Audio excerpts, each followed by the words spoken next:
Владата им порача на граѓаните да не ги плаќаат последните сметки за парно.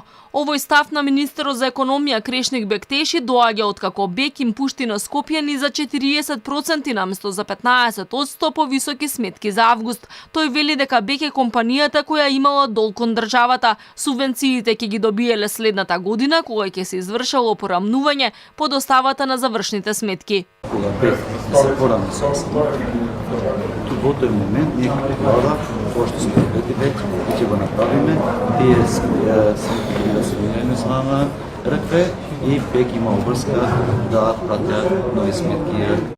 Скопјани збунети, сега не знаат дали да платат или не. Пред 10 години, кога БЕК ја презема деноста од топлификација, порамнувањето не беше исто за сите граѓани. На некои дури и топлификација им должеше пари, други пак се соочија со извршители поради ненаплатени сметки.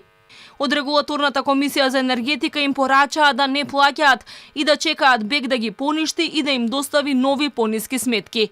Од БЕК пак порачаа дека пратените сметки мора да се платат.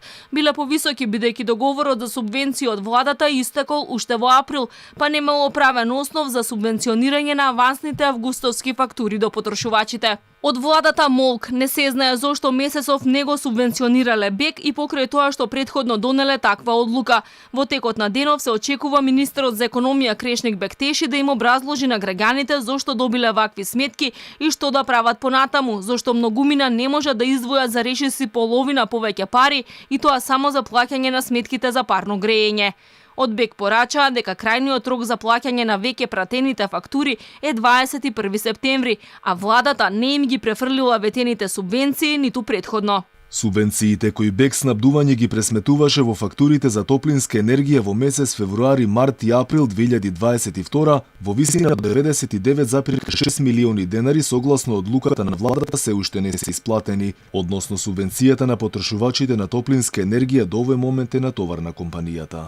Регулатор не ги одзеде 3 лиценци на БЕК поради нарушена ликвидност. Пред една недела владата објави тендер за избор на нов оператор за производство, снабдување и дистрибуција. Отворањето на понудите за нов оператор треба да се случи на 7 септември. Најверојатен избор се државните електрани. ЕСМ веќе формираше 3 компании и ќе се јави на тендерот. Главните дилеми се дали ТЕТО ќе успее да обезбеди 70% од вкупната потребна топлинска енергија во главниот град, дали ќе се набават доволни количини газ и по кои цени, или пак доколку има проблеми, дали топланите ќе работат на мазут кој енормно загадува.